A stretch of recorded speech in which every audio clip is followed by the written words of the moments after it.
ndroducdio.html 先天大道简介中应对照 http://www.cloudlibrary.com/category/category6/c63006.htm Introduction to DAO 先天大道简介 Introduction to DAO 中应对照先天大道简介一和为先天大道二道与我有什么关系？三求道是求什么？四求道对我有什么好处？五具备什么条件才可以求道？六求道对我的生活有什么影响？七道的宝贵有什么印证？一和为先天大道，先天大道又简称道。我们若仔细地去观察，心窍开悟之后，就可发觉宇宙间森罗万象皆是杂而有序，而自然界万事万物的运转也都有一定的法则。这天地人是万物的真主宰，就是道。道乃在天地生成之前即已存在，故曰先天大道。道者理也，理就是真理。在天地人万物未生以前，道即已存在，而道能生天、生地、生人、生万物万类。在天地人万物毁灭之后，道不会毁灭。道因为无去无来，不生不灭，乃代表着宇宙间亘古不变的真理。道的本体，也就是宇宙自然的本体。在混沌未判之初，宇宙间只是一团灵妙理，无天无地无人，也没有语言和文字，所以我们是无法以任何语言、文字或思虑来形容它。故大道无名强名曰道，我们也是勉强用到这个名词来代表它。在天地万物生成之后，道又能贯穿于宇宙万事万物之中，使一切的自然现象均能呈现和谐有条不紊的运转。这就是道的妙用。道大理为，我们虽然无时无刻离不开道的本体和妙用，却又很不容易去认识它。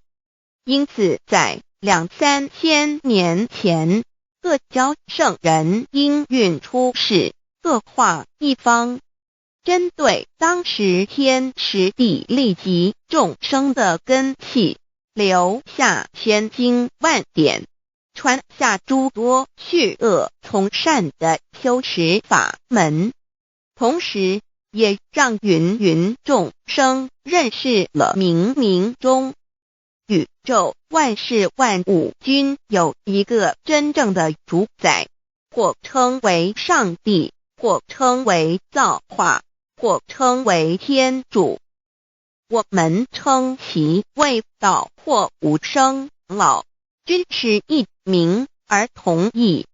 我们对道有了深一层的认识和体悟之后，就会了解天地间实无一物不是道之本体与妙用的合一。因此道虽然涵盖各大教门的经义，为千门万教的总源头，确实不局限于宗教的领域里。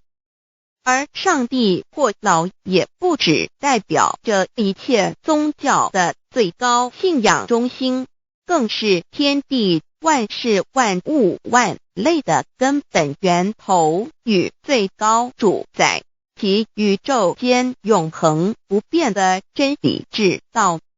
所以我们今天有机会了解什么是先天大道，不只找到了各大教门的最高信仰中心，也找到了宇宙的根本源头与最高主宰，更能对宇宙至高无上的真理有一个初步的认识。道之真义，在先天之先不为先，在后天之后不为后，即大上有可量，即为上有可止，为道即大不可量，即为不可止。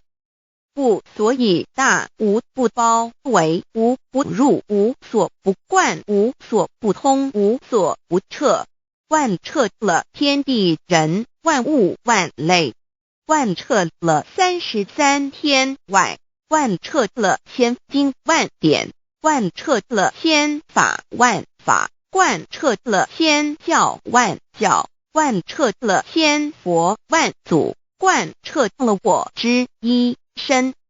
此乃显天大道宝贵的真义，人人必须知真觉，亦即是人人与我与人人良心之行也。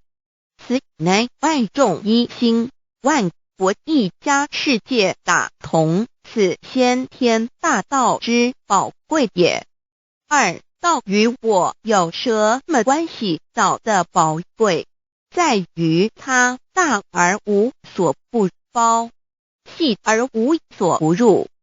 天地生成之后，道贯穿于天地万物万类，使得日月星辰之运转各有其时，4时之交替，万物之消长各有其序。而最宝贵的是各天地万物的主宰，同时也是我们人一生之主宰，曰性理，使得我们不学而能看，能听，能吃，能动。因此我们不只要探求天地间的治理，更要回头认识我们身上固有的真理。不，先天大道即是性理真传。道的宝贵并不在于它有什么神秘稀有或特殊之处，而是在于它平时，但我们却时时刻刻离不开它的本体与妙用。我们反观一下自身，就会发觉我们身体的结构是非常精密和奥妙的。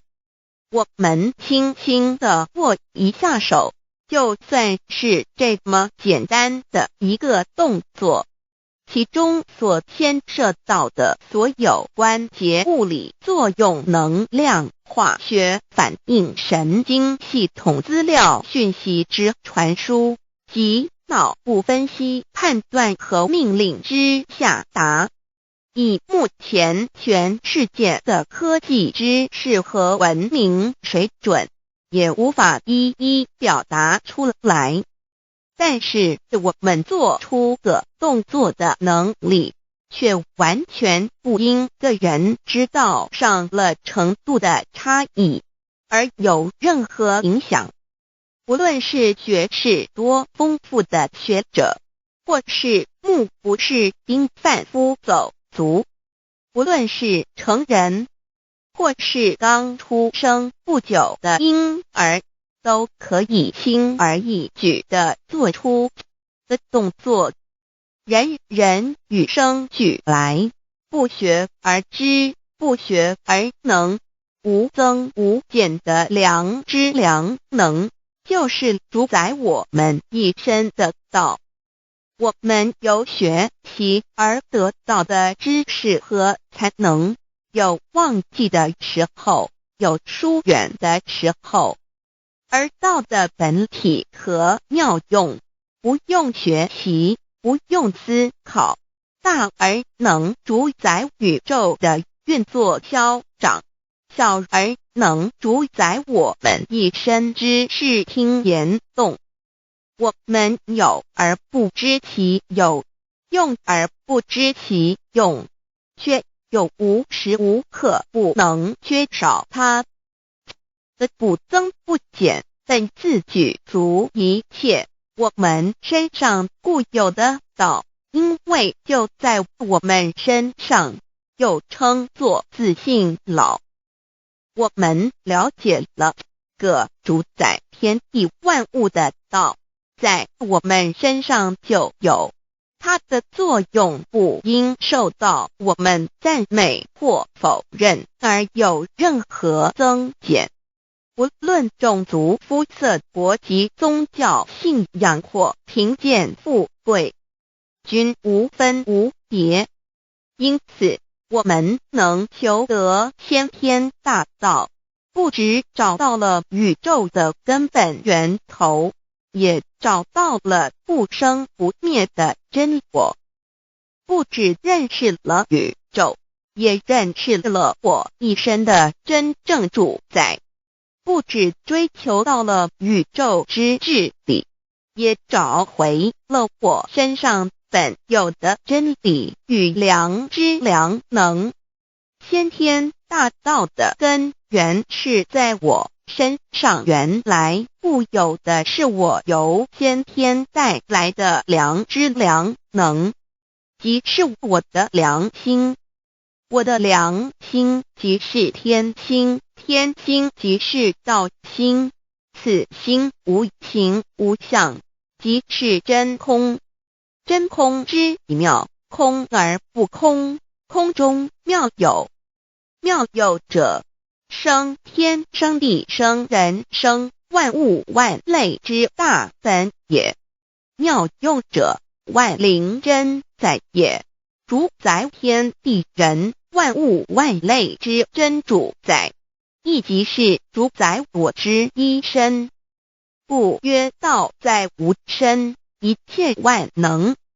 道离无身，此身在无一能。先天大道如此宝贵，乃人人必须追求之道也。三求道是求什么？静心观察我们所存在的这个宇宙，我们往往会赞造物主的神奇。自然界每一刻皆有无数的事物在同时运转，而其整体却又是那么协调。我们身上的这个真理不也是一样吗？每一分一秒，我们身上皆有无数的生化反应、物理作用等同时发生。道的妙用分布在我们身上，不用学习，不用思考，其作用虽成千上万，合起来却只有一个自我，一切有条不紊，自然而成。道在无身，运用自如，在眼能视，在耳能听，在口能言，在鼻能闻香臭，在身能运用行动做事，此即道在我身之妙用。所以我们了解了道不只主宰着天地万物，更主宰我们一生。宇宙根本源头最高主宰与我一生主宰，并非二也。道的本体无形无相，我们肉眼看不到它，手也摸不到它，但它却无时无刻不在发挥其妙用，更进而随着天时及环境而发展出语言文字经典及造福人类的文明，此即是我们良知良能之作用。一般人不了解到在于我们自身的本体和妙用，只模糊意识到它的存在，便以灵魂代表它，我们称其为自性老。因其没有生灭，也不会毁坏，我们也称其为真我。此真我乃是最富足、最圆满、最光明、最完美、永恒不朽的。现在我们来生一看，看得见摸得着有形有相的肉体，能不能代表我把一个人生命中不同阶段的照片拿来比较，我们就可发觉面貌是无时无刻不在变化的。我们一般均习惯以相貌认人，但相貌却不是永恒的。我们的肢体也不是真我，某些人不幸失去了一只手或一只脚，仍是好好的活着。我们的内脏呢？现在科学昌明，其至仅能把动物的心脏成功地植入人体。我们不能因此说这人不是他自己了。就算头的脑细胞从我们一出生就开始不断的在坏死、减少和变化之，因此有形有相的肉体只是真我的一个工具而已。肉体虽然看似真实，却无时无刻不在改变之中，不拘数十年又变成一堆黄土。因它不是永恒的，我们称之为假我。对于真我和假我有所了解之后，我们也就可以了解我们为什么要求道了。如今我们非常幸运能有机会求得先天大道，求得的就是三宝。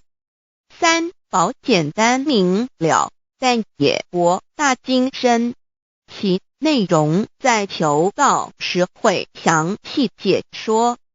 现在只简单的提出两点。首先，求道就是直接点出了真正永恒不朽的真我，也就是良心本性的发。在物质文明远较精神文明昌盛的今日，假若迷失真我，我们的人生将有如行尸走肉。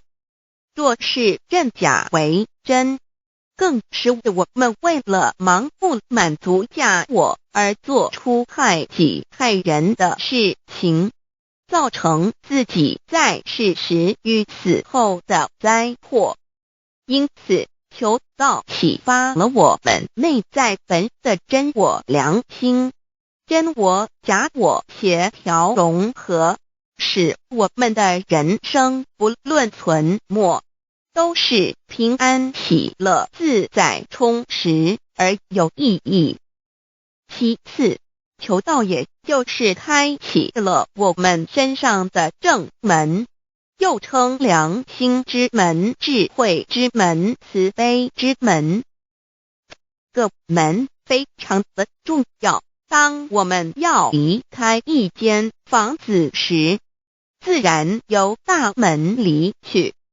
如果此门无法开启，而被迫从窗户或阳台跳出时，就可能会摔断腿。我们的肉体就像一间房子，真我灵性就像是房子的主人。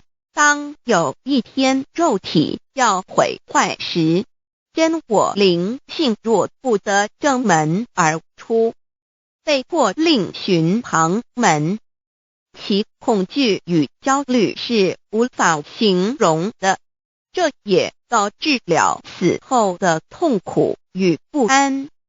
因此，我们可以发现到，绝大多数的人临终时，其肉体皆显现山僵硬、恐惧、无助与挣扎之相。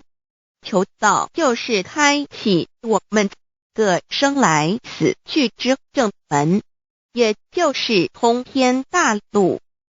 因此，我们今天很幸运能求道，求得三宝，打开灵性通天之正门，可以让我们找回真我，认识我自己身上的道，自然以良心作为待人物之准则，使人生更有意义，更进而解决生死大事，得到超生了死的保障。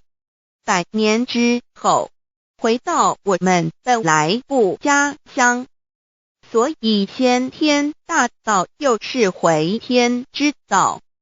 先天大道之宝贵，即是千经万典不如一点，此点打开玄关正门佛门，天堂大路一步直超级的永生之道。此点宝贵，超佛越祖，超经越典，超越天地。得到这一点宝贵，它是诸经之师，诸法之王，诸佛之天地之故曰超生了死级的永生，不毁不灭之先天大道也。此乃即是人人原来固有的，必须返回天之道也。四求道对我有什么好处？我们今天很高兴能有这个机缘求道，能够开启良心之门、智慧之门、通天之正门，这是第一步。这宝贵的道还能带给我们终生受用不尽的福之益，离苦的乐。人生在世，遭受种种之苦恼，就其根源皆起因于迷失了真我。求道首先就是让我们认识人人身上固有的道，找回我们本有至真至善至美具足圆满永恒不朽的真我，在日常言行之中发挥真我，使我们一举一动皆能合于理，止于至善，自然不会受周遭的人事物所左右，我们的心也就不会患得患失。心为一身之主，我们既然在心境上有所提升，自然不会与邪恶之事相感应，则不相随心转，还可以改变命运，趋吉避凶，朝向光明，使我们得到真正的喜悦，逍遥自在。2堕地难，自有人类文明以来，道的真意便代代单传独授，其没落贯穿了早期的主要文明，如中国、印度等。奈何近100年来，人类受物欲所逼，在空前繁荣的物质文明中逐渐迷昧了良心，甚至竟将制造威力极大的杀人武器。回顾数千年人类历史，在近代短短数十年间，便发生了2次世界大战，无数小战，伤亡无数。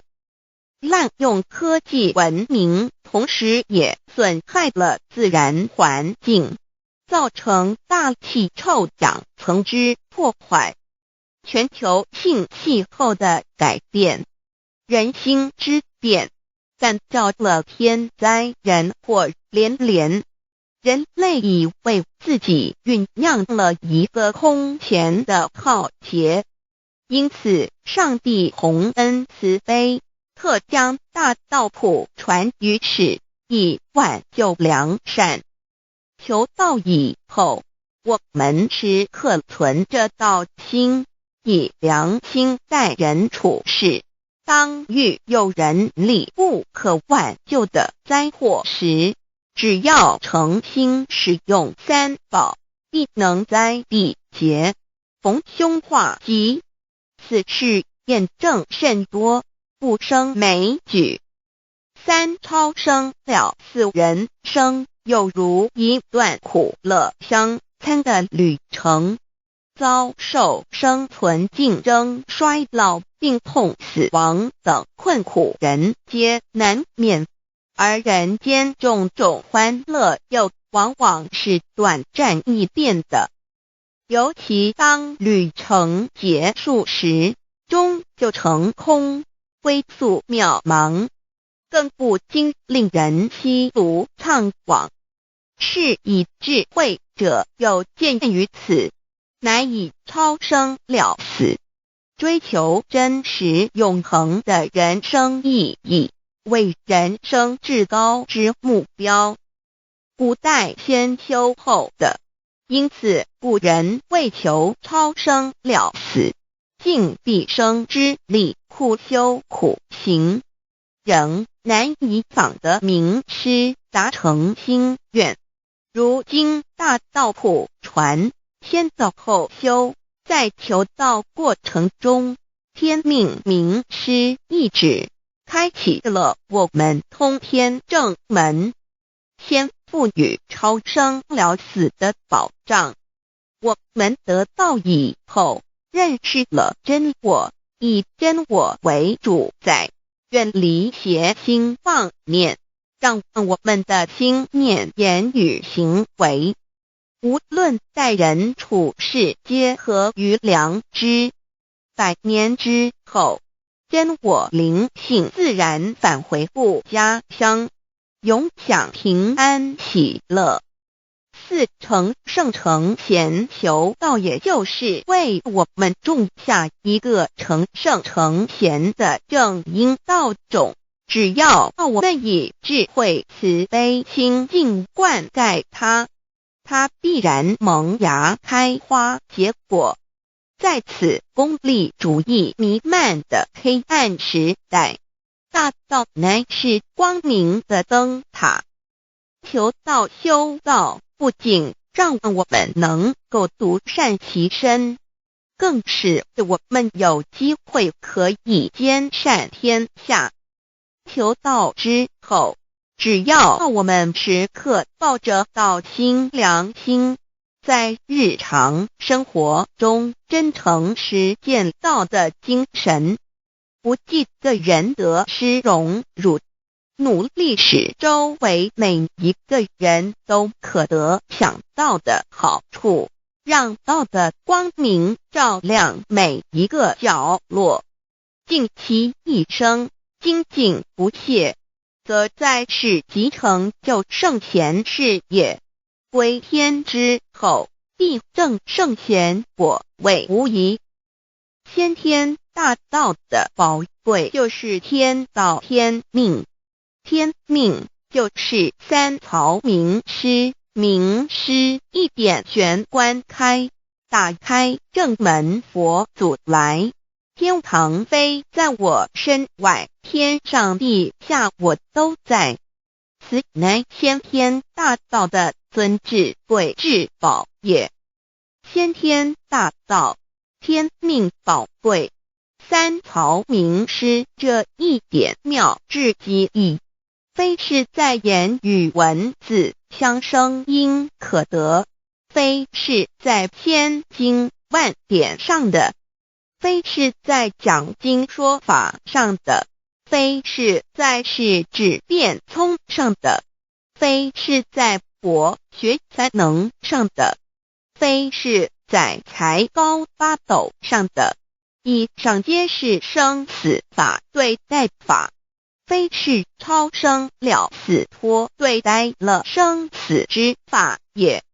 四级的先天大道妙用妙能的宝贵，其妙极矣。此者是无师智，此智是妙智妙慧，此智此慧是我本来固有的，由先天带来的，亦即是在找回来天地人万物万类未生以前我的初心，即我良心天心道心老心也。先天大道之妙，此妙之贵，妙不容言，不学而知，不学而能，亦即是先天带来的先知先觉妙用妙能。此知此觉此能此用，不用言语文字声色，不用思想，不用念头，不用言听是动，而生天地人万物万类。生天地人万物万类之后，这天地人万物万类实可分妙，也离不开其妙用妙能，故曰万灵真主宰也。设若天离开先天大道之妙用妙能，则河汉星斗乱序，日月无光，亦不能轮转，则阴阳二气不能流通，万物万类世界的众生，人人皆不得其生存。设若大地离开先天大道之妙用妙能，这金木水火土不能相配，则现象丛生，山崩地裂，海水枯干，亦使万物万类世界的众生人人不能得其生存。设若人离开先天大道之妙用妙能，则寸步难行，眼不能看，耳不能听，口不能言，总之全身不能动作。100日之后，成了一堆臭骨臭泥土。此乃先天大道妙用妙能的宝贵，妙至极矣。设若觉悟认识先天大道之妙用妙能的支持而实行，即是天人合一，天人一体治理，觉言妙不容言，不是死后成佛，当体即佛矣。故曰如来佛，如是佛也。此乃的先天大道修先天大道之好处。勿具备什么条件才可以求道？求道既然能够带给我们终生受用不尽的好处，我们今日能有机会求道，会不会显得太容易了？事实上，我们能得闻先天大道，首先要感谢上帝的恩慈，将自古不倾泻的大道普传于世，使我们有机会得此天之道。另一方面，我们本身也必须具备足够的条件，祖上有德，根基深厚，佛缘成熟，才能够顺利求道。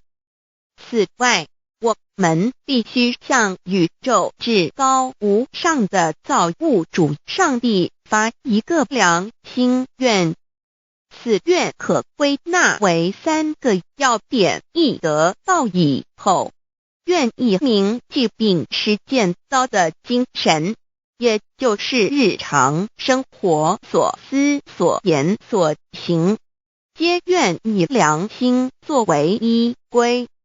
2得道以后，愿以能力所及，助周围需要我们帮助的人，愿意多了解道的意义，并让更多的人蒙受天道的福祉。三得道以后，绝不将求得的三宝告知任何人。三宝必须在庄严的求道过程中，天命名师传授给我们才有真实意义。若由我们泄露给其他人，则不但毫无意义、毫无效果，我们自己也违反了天律。的良心愿合乎人人本具天赋的良知良能，所以我们人人都能够做到。真诚实践良心愿，也必须滋润我们求道时种下的智慧、慈悲、清净之正因道种，使它顺利萌芽、开花结果，才不至虚度这千载难逢的求道修道良辰。值得一提的是，我们能顺利求道，原因之一即是沾了祖德的光。是故上天开恩，只要我们修道有恒，则我们的祖先也有机会可以求道超生得救。我们的子孙亦的印地，对父母祖先尽大孝，这是最好的机会。只要具备以上条件，则无论任何国界、种族、宗教信仰的人，都可以求道。欲求得先天大道，脱出轮回之苦、地狱之灾，世间的穷通受忧、鳏寡孤独、生老病死苦，而返天堂永享天伦之乐者，必须我有得遇6万年良辰佳期的幸运。我本人心地善良，我有先天根基深厚，也就是我本人前世做的功德善事很多，此即天缘。我本人祖先有功德，做善事，此即祖上有德。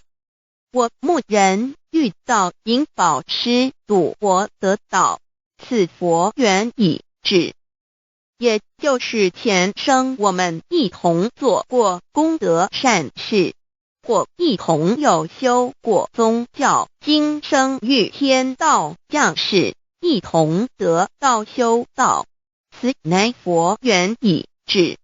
6求道对我的生活有什么影响？现今正值上天恩开，先天大道普传，拯救良善之时，故普传方式皆以方便善巧，与众生契机为原则，因此求道不会对我们正常的生活造成任何负面影响。这与以往许多人苦修苦练，甚至出家的修行方式有很大差别。也正因为如此，先天大道能在日新月异的现代，适应社会的各个阶层，传布到世界的各个角落，使人人皆有共沾天恩的闻大道的机会。关于求道对生活有什么影响，我们又以下几点来看。亦与任何宗教没有冲突，道代表着天地万物及我们一生之最高主宰与真理。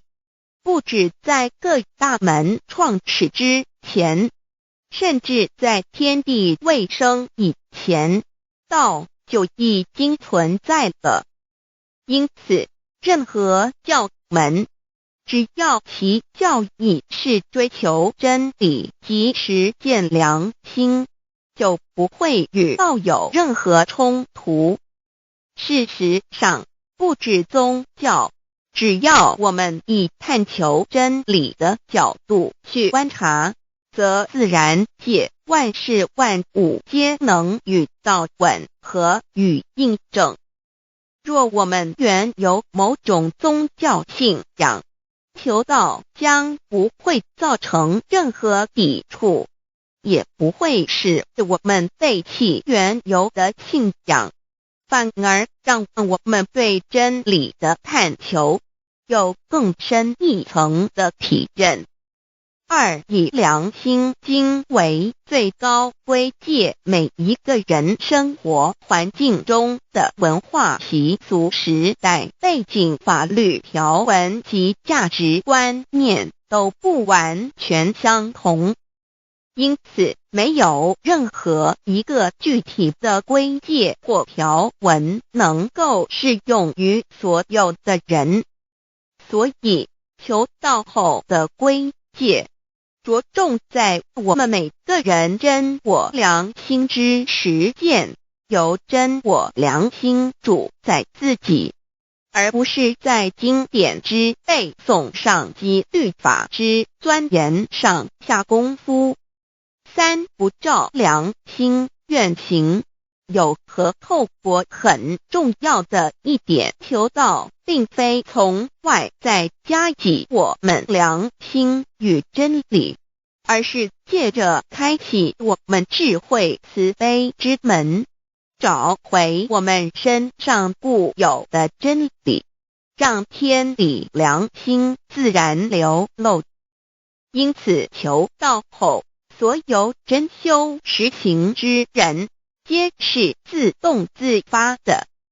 是不，求道后，若我们不照良心愿而行，并非将出现任何外力来强制我们遵行此愿，而是将受到自己良心的谴责，由真我良心督促自己，而自然改过向善。四，圣凡间修真我之实践，并不局限于教堂或寺庙之中，因此现今大道普传，并不要我们家舍业到深山古寺之中修炼，而是在不影响家庭、工作、学业之正常情况下圣凡间修。在日常生活中，时时刻刻一言一行，皆能以天理良心为依归，就是真我之实践。务由提升自己而兼善天下，求道后会使我们生活更充实，心灵更和谐。而更重要的是，我们每一个人尽一己之力，借自身之提升，影响周遭之人事物，继而汇成一股力量，在这举世天理良心日趋沦丧之潮流中，匡正人心，力挽狂澜。如此必能早日实现先天大道普传之宗旨，即弥勒佛的原慈大愿，化污浊的人间为人间净土，化纷乱的世界为世间天国。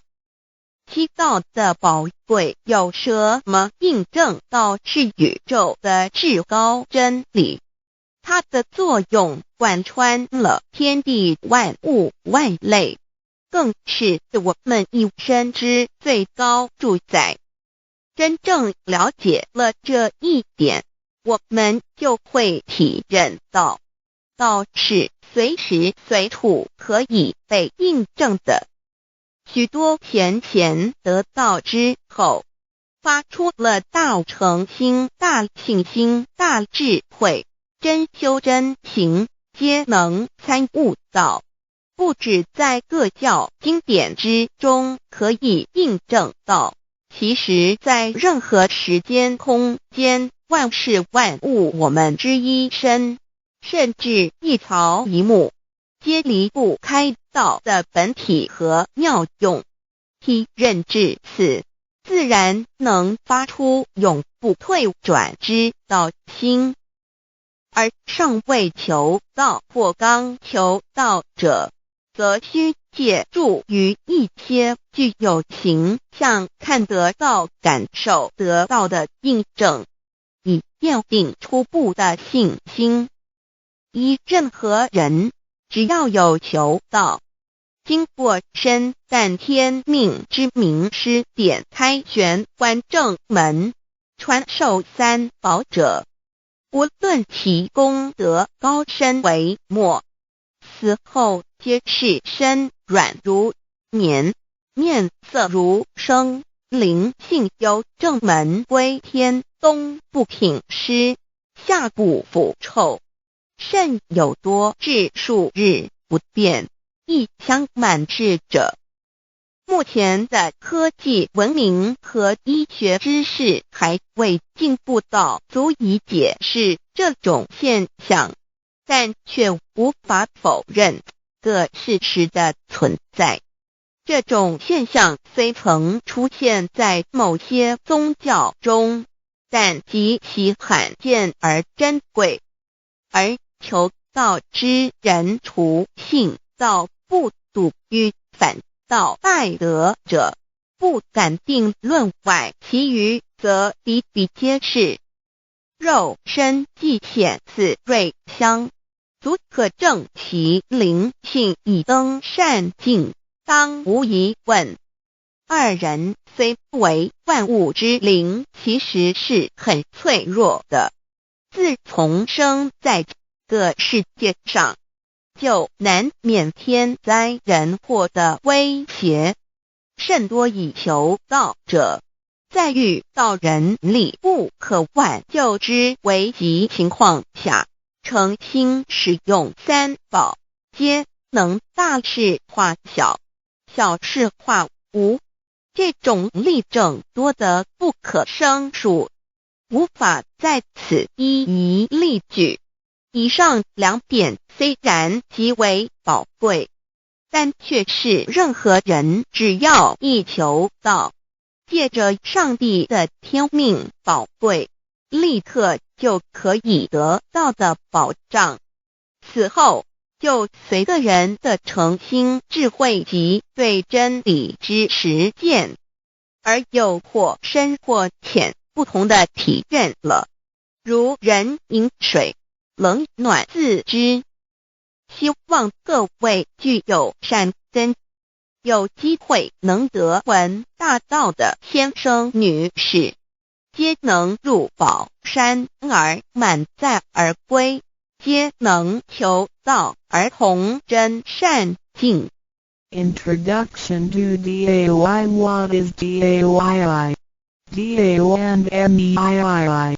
What it is in DAOIB. What do I get in RECIB and DAOB? What do we need to receive DAOBI?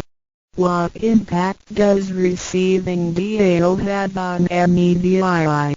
What can attest the validity of DAOI? What is DAO? Observing the cosmos and all the living beings consciously, among all the earthly activities and phenomena, we will find the existence of the laws of nature.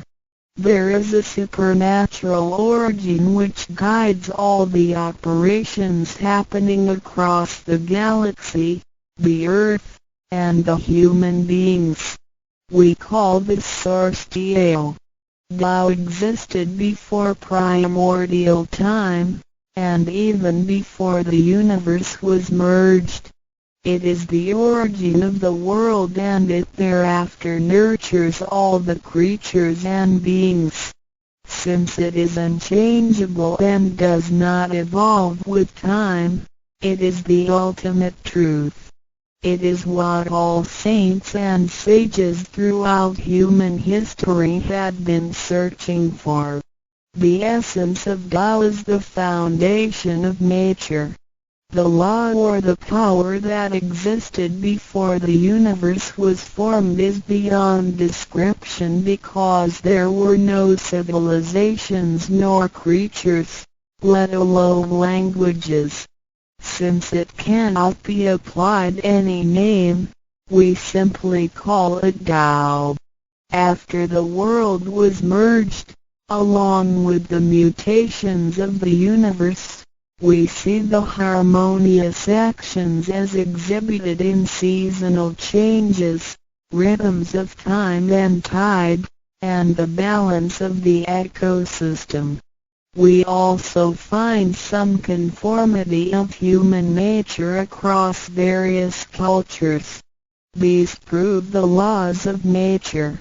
This is the extension of that original Tao when it is substantiated and materialized. It merged into everything that is within us. Now that we know Tao is present universally and yet difficult to be recognized, there have been prophets and preachers trying to make us know and understand the origin and the truth of life through various teachings and literature since the beginning of civilization. They were scattered around the world throughout history. As a result, great commandments were taught to disciples and goodness and badness were differentiated. These teachings varied, based on differences in culture, background, timing and the level of each individual's comprehension. However, they all tried to express and transmit to their descendants this Creator and Chief of the universe. It is God, or what we call Tao. As we get to know it more and more, we will realize that the essence of Tao and its effect covers every existence without any exceptions. Tao is actually the headwaters of all religions. It embraces the essence of all the preaching and teachings. And yet, it is superior to the system of belief. It is the nature, the universe itself. Tao or God represents the highest authority and power of nature. It is also the headstream and superior to all. It is the unchangeable principle. Understanding Tao allows us not only to discover the center of all religious belief, but also to communicate with the origin and the highest power of nature. We will then be able to relate ourselves to the truth of the universe. To probe further, Tao existed before the formation of all, yet it was not anterior, which means that the creation was embedded in it. Tao emerges into the creation, yet is not posterior, which means that it is not thereafter limited. Among those created, however large, they can be measured, however small, they can be detected. It is only Tao that cannot be measured of its immensity nor detected of its existence. Therefore, it is larger than the largest and leaves nothing excluded, and yet it can be smaller than the smallest and leaves nothing not penetrated. It is ubiquitous. It merges into and governs all. It is in charge of the space, the earth, human beings, all the creatures, and all existences. It penetrates and regulates the entire universe. It is the source of all the scriptures, sutras, as well as dharmas. It encompasses all the religions, and it is what makes one a Buddha or a saint. It is the single chief of all. And, above all, It is in charge of each individual too. It is the divine self. This is the true meaning of Tao. We should get to know it this way and rediscover our own invaluable treasure. So, to practice Tao is to revive one's own conscience as well as everyone else's and to act upon it accordingly. Then, all people can be of one spirit, all nations can be in peace like a family, and the great harmony will come true. How precious Tao is! Tao and me. The significance of Tao is in its immensity and ubiquity. Its mightiness guides the universe to carry on with changing seasons and evolving creatures. The countless aspects of the natural phenomena seem so capricious and yet really in order and in cycles. This almighty being also resides in each of us. It is the divine self, the natural quality of a person. It enables us to see, to feel, to taste, to hear, and to move without learning. While we research the ultimate truth in the universe, we should turn in upon and see into ourselves to discover that divine self.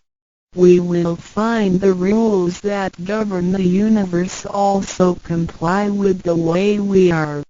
Tao is not something too far to reach, nor too mysterious to comprehend. It is nothing particular, but has to do with our daily lives. We cannot do without it. Every movement we make, in order to see, to touch, to feel and to think, is associated with Tao.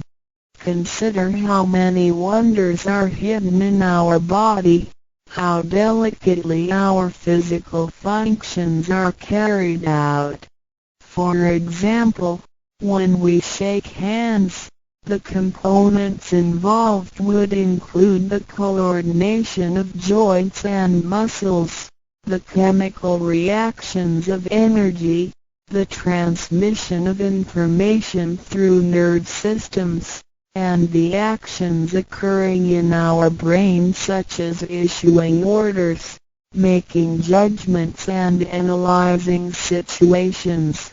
Even with the most advanced technology and the highest level of knowledge we have developed today, we cannot completely reconstruct such a function. Yet the ability to perform such a simple movement is there for all individuals, regardless of the level of a person's knowledge and his/her being a grown-up or a baby, a scholar or an illiterate.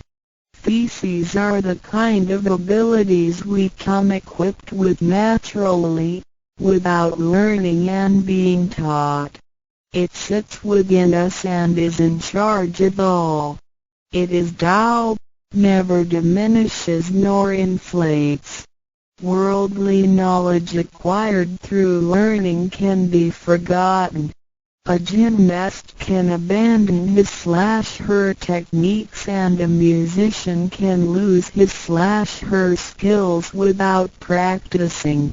The essence of Tao and its extension are always in charge of the macro-universe, the nature, and the micro-universe, the human being's self. We are associated with it unconsciously since the first day. Because it encompasses the whole nature within us, we also call it native self. Tao is within and surrounding us. It needs not be worshipped nor debated over, because its existence is unconditional, regardless of race, color, nationality, religion or status. It is impartial and stays constant. In receiving Tao, we not only find the origin of the universe, but also the divine self. We get to know the highest power in the universe as well as the genuine nature in charge itself. We discover the ultimate truth of the cosmos as well as the integrity of ourselves. Recognizing that the laws which govern the universe also govern us makes us be able to return to our true nature. To probe further, the most essential concept in Tao is that we all possess it intrinsically. It is the wisdom and ability we were born with without learning or practicing. It is one's conscience, which is like the Spirit of God, the divine and immortal nature. It is invisible and intangible. For this reason, we call it genuine emptiness, which means that to be really empty, it goes beyond emptiness and can therefore have marvelous existence in it. Marvelous existence is the foundation for the sky, the earth, human beings, all the creatures, and all existences. With omnipotence, Tao is called Great Lord of all beings. This almighty being is not only in charge of the entire universe, but also in charge of oneself. So the proverb is, Tao is within self, which is the drive of all one's abilities. A physical body without Tao is useless. This is the treasure that we should all realize and fully explore. What it is in Tao when we look around the world, we admire